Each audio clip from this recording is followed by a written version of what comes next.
membahas mengenai Agile, yaitu salah satu metode SDLC atau Software Development Life Cycle. Di sini kami akan membahas secara lengkap menurut apa yang kami dapatkan mengenai Agile. Dan perkenalkan, kami dari Kelompok 1, mata kuliah Rekayasa Perangkat Lunak dari Program Studi Pendidikan Teknologi Informasi Universitas Anggota kelompok, yaitu saya sendiri Andika Diawitra, dan teman-teman saya ada Jeremia Adiratma, Putri Yuliana, Tiara Dinda Putri, kemudian ada Reza Dana Mustika, Intan Naya Masura, Muhammad Iqmal Khoiruzat, dan Aldi Suryatma. Langsung saja ke dalam video pembahasan mengenai Agile. Yang pertama kita akan bahas mengenai pengertian Agile. Agile adalah sebuah software development yang metodologi pengembangan softwarenya didasarkan pada proses pengerjaan yang dilakukan secara berulang, di mana aturan dan juga solusi yang telah disepakati dilakukan dengan berkolaborasi antar setiap tim secara terstruktur dan juga terorganisir. Agile Development sendiri juga merupakan sebuah model pengembangan perangkat lunak jangka pendek. Nilai penting dari Agile adalah untuk memungkinkan sebuah tim dalam mengambil keputusan secara cepat, kualitas, dan juga prediksi yang baik. Selain itu juga memiliki potensial baik dalam menangani. Berikut ini ada beberapa tujuan dari Agile Development yang perlu diketahui. Yang pertama ada High Value and Working App System. Tujuan Agile Development pertama ialah untuk menghasilkan sebuah perangkat lunak yang memiliki nilai jual tinggi dan juga dapat menekan pembiayaan pembuatan. Yang kedua ada Interactive, Incremental, and Evolutionary. Agile ini merupakan model pengembangan yang dilakukan secara berulang-ulang, interaktif, dan dapat mengalami perubahan bila dibutuhkan. Lalu yang ketiga ada Cost Control and Value Driven Development. Proses pengembangan perangkat lunak akan disesuaikan dengan kebutuhan dari para user atau pengguna. Lalu yang keempat ada High Quality Production. Kualitas dari sebuah produk perangkat lunak akan tetap terjaga baik walaupun biaya serta waktu yang diperlukan lebih sedikit. Lalu yang kelima Flexible and Risk Management. Fleksibel yang dimaksud di sini ialah pertemuan antara klien dapat dilakukan kapanpun sehingga fungsionalitas perangkat lunak tetap terjaga dan minim resiko. Lalu yang keenam Collaboration. Proses kolaborasi yang dimaksud di sini ialah dilakukan oleh para tim pengembang untuk dapat mendiskusikan feedback yang telah diberikan oleh klien. Lalu yang terakhir ada Self-Organizing and Self-Managing Teams. Tujuan yang terakhir dari metode Agile adalah pengembang diberikan akses dalam memanajemen sendiri urusan para software development. Selanjutnya ada prinsip-prinsip dari Agile. Yang pertama ada prioritaskan kepuasan pelanggan melalui pengiriman nilai yang cepat dan bertahap. Yang kedua ada sambut perubahan untuk mendapatkan keuntungan bersaing. Yang ketiga ada bekerja bersama secara kolaboratif. Yang keempat ada bangun proyek di sekitar individu yang berkompeten dan memperdayakan mereka. Yang kelima ada gunakan komunikasi yang efektif. Yang keenam ada bangun produk yang bekerja. Yang ketujuh ada ukur kemajuan berdasarkan produk yang bekerja. Yang kedelapan ada mengintegrasikan tim pengembang dan pemangku kepentingan dalam kolaborasi yang kuat. 9 ada memperhatikan perubahan sebagai peluang untuk meningkatkan nilai produk. 10 ada mendorong tim pengembang untuk mandiri dan berinovasi. Ke-11 ada pengiriman produk yang berfungsi secara berkala dengan frekuensi yang lebih pendek. Yang ke-12, berkomunikasi wajah ke wajah sebagai metode utama komunikasi. Baik, selanjutnya adalah metodologi Agile. Yang pertama adalah Scrum Methodology. Penggunaan Scrum Methodology pada umumnya untuk proyek sangat besar yang terkenal dengan istilah sprint. Sprint adalah jangka waktu dalam pengerjaan software untuk penyelesaian satu increment. Scrum dapat berjalan dengan baik jika terdiri dari beberapa tim yaitu Product Owner. Agar list produk tersusun dengan baik, terdapat pula Scrum Master bertugas memastikan seluruh tim memahami proses dan development tim untuk menjalankan tugas seperti IT, programmer, dan yang lainnya. Yang kedua adalah Scaled Agile Framework. Metode Scaled Agile Framework atau SAVE biasanya untuk perusahaan besar dengan jumlah tim yang banyak dalam menjalankan kinerja antara divisi, saling kerjasama, dan mengadakan meeting rutin untuk hasil terbaik. Yang kedua yaitu Lean Software Development atau LSD. Lean Software Development atau LSD adalah metode agile paling pas bagi yang ingin mengembangkan software hemat dana. LSD mengembangkan fitur MVP minimum viable product sesuai kebutuhan pengguna dan jika tidak akan dialihkan ke yang lain. Selanjutnya adalah Crystal Methodology. Metode Crystal lebih fokus untuk mengembangkan tim dalam melakukan feedback, dokumentasi, komunikasi, dan interaksi. Terdapat 7 prinsip utama dalam pengembangannya, yaitu frequent delivery, dapat dilakukan tes user untuk hasil software secara optimal.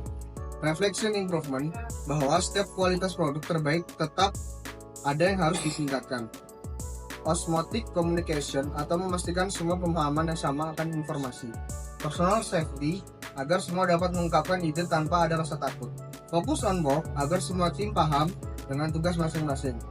Easy access to expert, users, bahwa semua anggota boleh bertanya pada user. Technical tooling, dengan menggunakan tools pendukung untuk mengetahui kesalahan. Feature driven development atau FDD. Agile berikutnya adalah Feature Driven Development atau FDD, yang fokus pada penyelesaian suatu fitur. Menyelesaikan satu fitur membutuhkan waktu sekitar 2 hingga 10 hari dan lebih spesifik dalam proses software. Selanjutnya yaitu Extreme Programming atau XP. Extreme Programming disebut pula XP adalah metode yang lebih fokus ke teknis. Proses tim ekstra dalam segala hal untuk menghasilkan produk berkualitas tinggi. Proses dalam XP mencakup planning, designing, coding, testing, dan listening. Yang kedua yaitu Rational Unfit Process (RUP). Berbeda dari Agile, metodologi yang lain, Rational Unfit Process atau RUP mengembangkan software sangat lengkap. Kelengkapan berupa panduan, simulasi, contoh, dan pengembangan sistem. Tahapan RUP meliputi Inception, Elaboration, Design, selain itu ada Construction, dan Transition. Ya, selanjutnya yaitu Dynamic System Development Method (DSDM).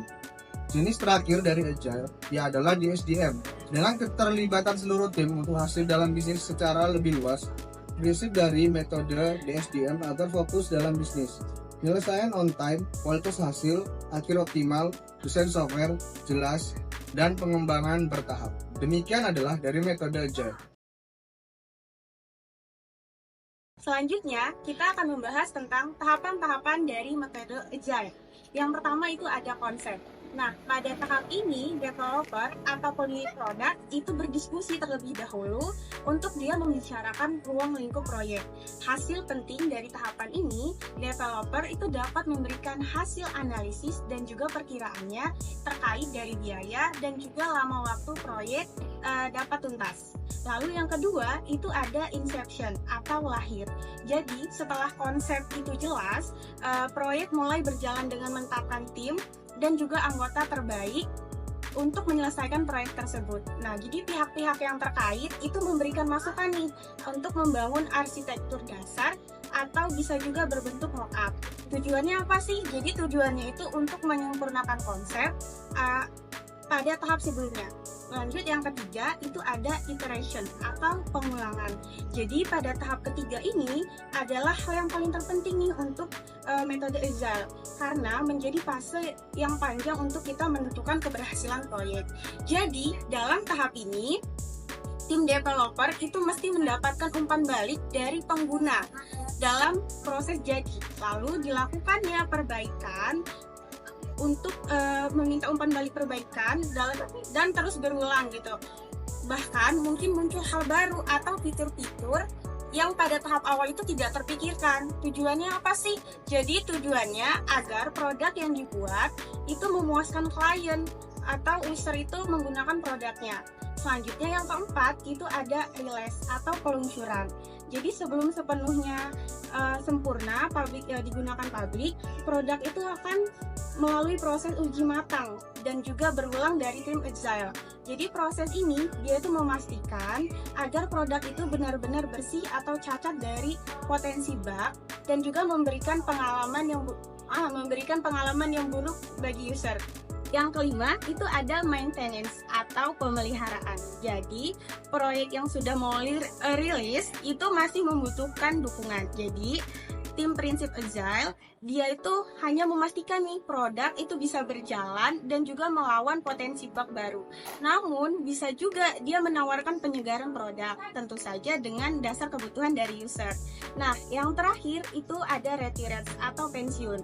Jadi, produk ini bisa berhenti karena adanya software baru atau produk yang sudah tidak kompatibel lagi. Jadi, sebelum dia berhenti, tim developer agile itu akan menggambarkan kepada user nih untuk bermigrasi ke software baru yang lebih baik.